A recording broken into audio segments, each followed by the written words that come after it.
اور 340 عیسوی میں پہلی بار یمن پر قبضہ کیا۔ یہ قبضہ 378 عیسوی تک برقرار رہا۔ اس کے بعد یمن کی آزادی تو بحال ہو گئی، مگر معارف کے مشہور بند میں رکھنے پڑنا شروع ہو گئے، یہاں تک کہ 450 عیسوی یا 451 عیسوی میں بند ٹوٹ گیا اور وہ عظیم سیلاب آیا جس کا ذکر قرآن مجید کی سورہ سبا میں سیل ارم کے نام سے کیا گیا ہے۔ پھر 523 عیسوی میں ایک اور سنگین حادثہ پیش آیا، وہ یہ کہ یمن کے یہودی بادشاہ زونواس نے نجران کے عیسائیوں پر ایک ہیبت ناک حملہ کیا، انہیں عیسائی مذہب چھوڑنے پر مجبور کرنے کی کوشش کی۔ جب وہ اس پر آمادہ نہ ہوئے تو زونواس نے خندقیں کھدوا کر انہیں بھڑکتی ہوئی آگ میں جھونک دیا۔ قرآن مجید کی سورہ بروج میں اسی لرزہ خیز واقعے کی طرف اشارہ موجود ہے۔ اس واقعے کا نتیجہ یہ ہوا کہ عیسائیت انتقام لینے پر تل گئی۔ وہ پہلے ہی رومی بادشاہوں کی قیادت میں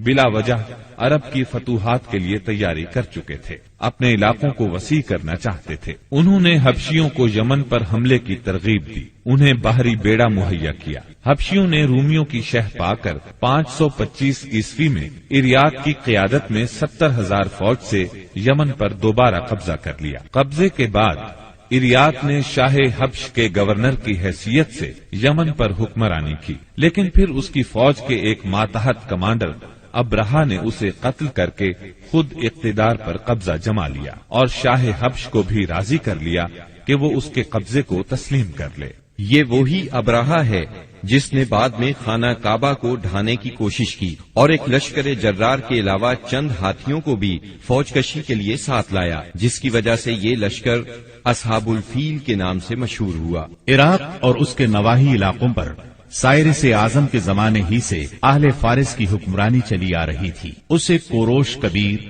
خورس یا سائرس ذوالقرنین بھی کہا جاتا ہے۔ اس کا زمانہ 557 تا 529 قبل مسیح ہے۔ اس کے مقابلے میں کسی کو آنے کی جرت نہیں تھی، یہاں تک کہ 326 قبل مسیح میں سکندر مقدونی نے دارا اول کو شکست دے کر فارسیوں کی طاقت توڑ دی، جس کے نتیجے میں ان کا ملک ٹکڑے ٹکڑے ہو گیا اور طوائف الملوکی شروع ہو گئی۔ یہ انتشار 230 عیسوی تک جاری رہا۔ اسی دوران میں قحطانی قبائل نے اپنا وطن چھوڑ کر عراق کے ایک بہت بڑے اور شاداب سرحدی علاقے پر بود و باش اختیار کر لی۔ پھر عدنانی لوگ اپنا وطن چھوڑ کر اس طرف آئے، انہوں نے لڑ بھڑ کر جزیرہ فراتیہ کے ایک حصے پر اپنا قبضہ جما لیا۔ ادھر 226 عیسوی میں اردشیر نے جب ساسانی حکومت کی داغ بیل ڈالی تو رفتہ رفتہ فارسیوں کی طاقت ایک بار پھر پلٹ آئی۔ اردشیر